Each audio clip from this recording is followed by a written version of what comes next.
falarmos sobre isso.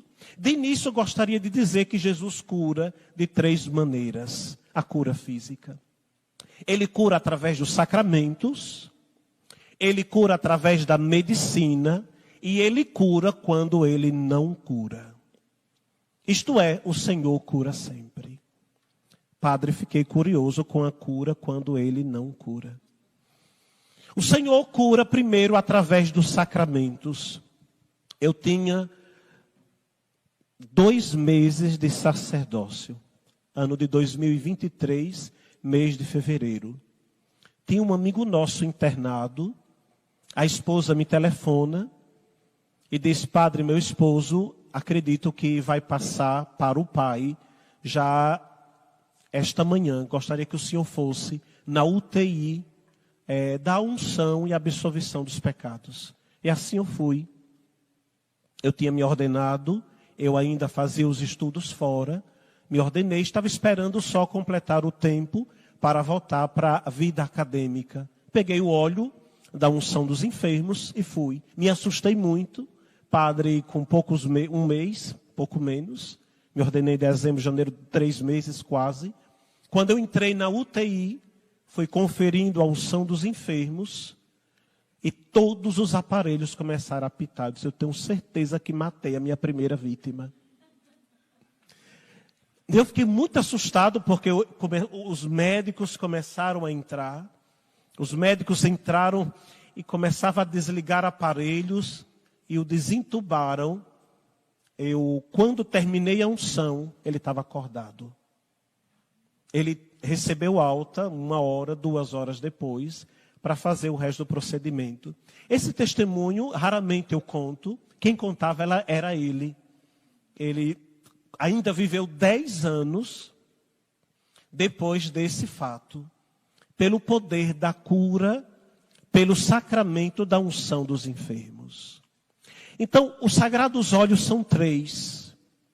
O primeiro óleo é o óleo do crisma. Esse óleo é tão importante que, para ser consagrado, requer todo o clero. Na quinta-feira santa, se ora sobre este óleo e confere-se a ele o poder de transformar uma pessoa em outro Cristo. Não iremos aprofundar. O outro óleo, chamado dos catecúmenos, que é o óleo que a gente usa no ritual do exorcismo. Então, toda criança batizada, nós todos aqui já fomos batizados. Quando fomos batizados crianças, nós fomos exorcizados. É chamado pequeno exorcismo.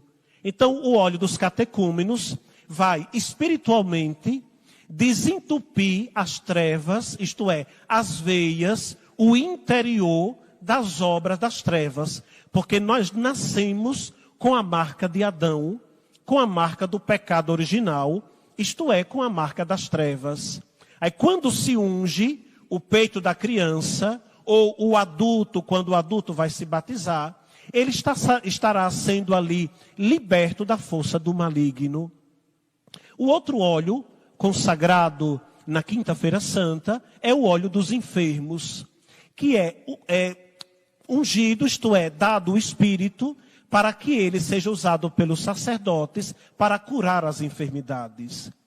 Por isso que é muito importante, nós estamos recomendando, os sacerdotes compreendem isso perfeitamente. Se você se encontra num quadro de saúde com dificuldade na sua paróquia, não hesite de buscar o seu sacerdote, seu pároco, e pedir a ele o sacramento da unção dos enfermos. Porque o Senhor certamente vai operar no seu corpo e vai operar na sua vida. Então, o primeiro modo de cura se dá pelo sacramento. Também pela medicina, e não irei aprofundar. Também Jesus cura quando não quer curar. Isto é, quando Ele quer que você una a sua cruz à cruz dele.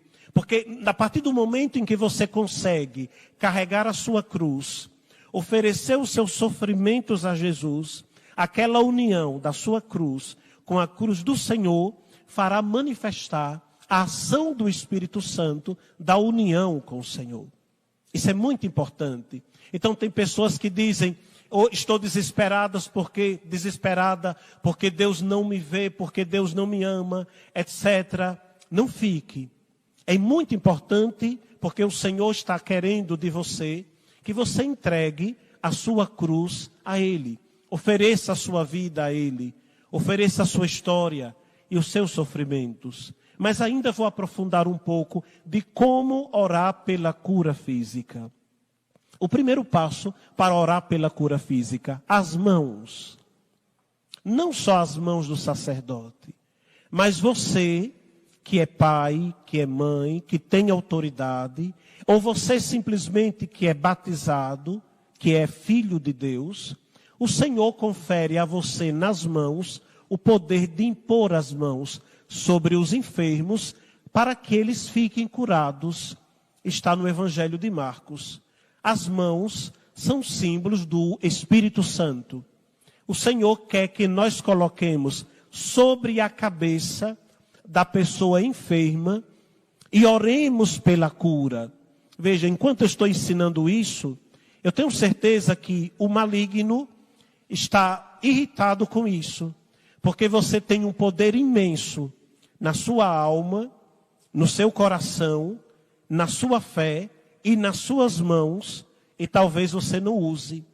Às vezes o inimigo começa a colocar na sua cabeça de procurar ambientes estranhos, fórmulas estranhas, pessoas estranhas, para resolver questões espirituais. Não.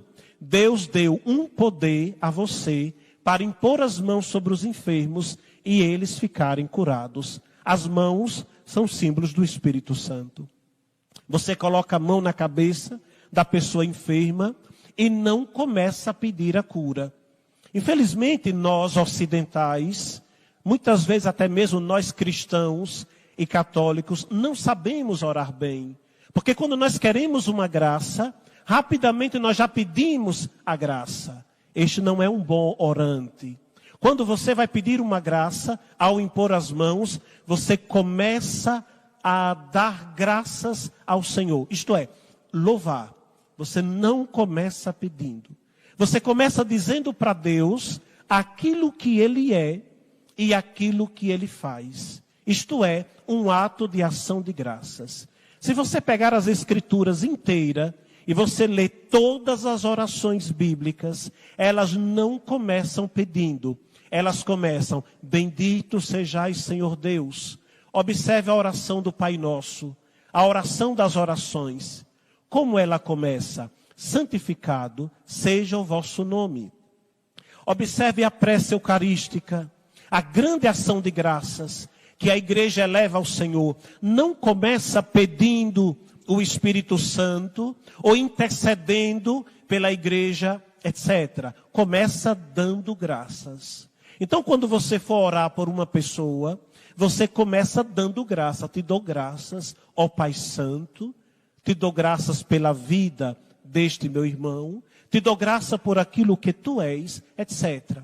Por isso que é muito importante conhecer as Escrituras. Porque você pode, inclusive, narrar para Deus, de maneira oracional, aquilo que Deus é, aquilo que Deus faz. Exemplo, chamar Deus de bom, chamar Deus de misericordioso, chamá-lo pelos nomes dele, santo, eterno, onipotente. E você vai louvando, porque quando a pessoa, na oração, começa a adorar, começa louvando e bendizendo, ela se coloca no cosmo, no seu exato lugar de criatura. Isto é, no seu exato lugar onde ela vai receber a graça. Porque o adorador, ele recebe sobre si a glória de Deus. E ele se coloca na posição da ação do Senhor. Isso é muito importante. Depois que você louva ao Senhor com a mão na cabeça da pessoa, você vai aí pedir a graça e fazê-la no Espírito Santo. Isto é, pedir ao Pai, através de Jesus, na força do Espírito Santo, que aquela pessoa seja curada. E você vai pedir com o coração. A outra característica, quando orar, deve orar sempre no nome de nosso Senhor Jesus Cristo. O Senhor sempre disse, tudo que pedirdes ao Pai, em meu nome, eu concederei. Então deve pedir em nome de Jesus. Pedir ao Pai, através de nosso Senhor, na força do Espírito Santo. E a partir do momento em que você vai ali orando, Jesus vai libertando você em casa. Pode orar pelo seu esposo, pela sua esposa, pelos seus filhos, por um amigo. Não hesite. Jesus quer se utilizar de você. Jesus quer se utilizar da sua palavra. Jesus quer se utilizar de todo o seu ser para curar outras pessoas pela graça e pelo poder de Deus. Então, orar sempre em nome do Senhor Jesus. Terceiro, orar sempre em comunhão com a igreja. Tanto a igreja celestial, como a igreja terrena, como a igreja padecente.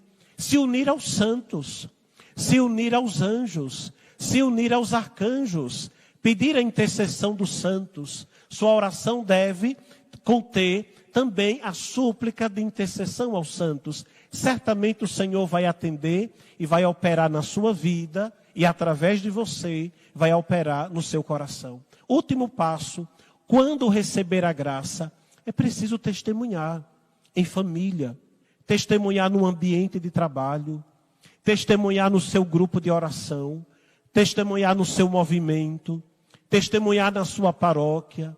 Muitas pessoas recebem graças, recebem milagres e não testemunham. Tem que testemunhar. Eu tenho muitos testemunhos sobre isso, vou contar mais um. Tem 2 meses. Nós começamos lá na nossa paróquia de Nossa Senhora de Lourdes, em Aracaju, as tardes Pão da Vida. E uma amiga minha, ela, no primeiro encontro, ela disse: padre, eu vou vir todas as tardes para adorar o Santíssimo Sacramento, mas quero pedir a Deus a graça da minha cirurgia, porque eu vou fazer uma cirurgia do braço. Os médicos me disseram que nem a fisioterapia daria jeito. Eu vou fazer a cirurgia do meu braço. Aí vim pedir a graça para fazer uma boa cirurgia. E de fato eu ungi, fiz o sacramento da unção dos enfermos nela. Ela veio uma quinta, veio outra quinta, etc. Na terceira quinta-feira ela chega próxima a mim e ela faz isso com o braço. Aí eu olhei assim. Aí ela disse: padre, lembra do meu braço? Eu não conseguia movimentar. Estou fazendo esse movimento. Ela estava com as bolsas pesadas, inclusive no próprio braço. Se você não sente nada, padre, e a minha cirurgia será daqui a alguns dias. Eu disse: volte ao médico. Ela voltou ao médico. E quando ela entrou, ela já fez com os braços o movimento. Ele se assustou e perguntou onde ela tinha feito uma fisioterapia tão rápida, né? E ele mandou para que ela fizesse ressonância magnética. E de fato, o braço dela não tinha mais nada. Não tinha mais nada, e ela chega na igreja com todos os exames debaixo do braço para dar o testemunho. Isto é, ela recebeu uma cura física. Então, enquanto uma cura se dá pela graça de Deus de maneira mais lenta, o milagre se dá de maneira instantânea. Por exemplo, para canonizar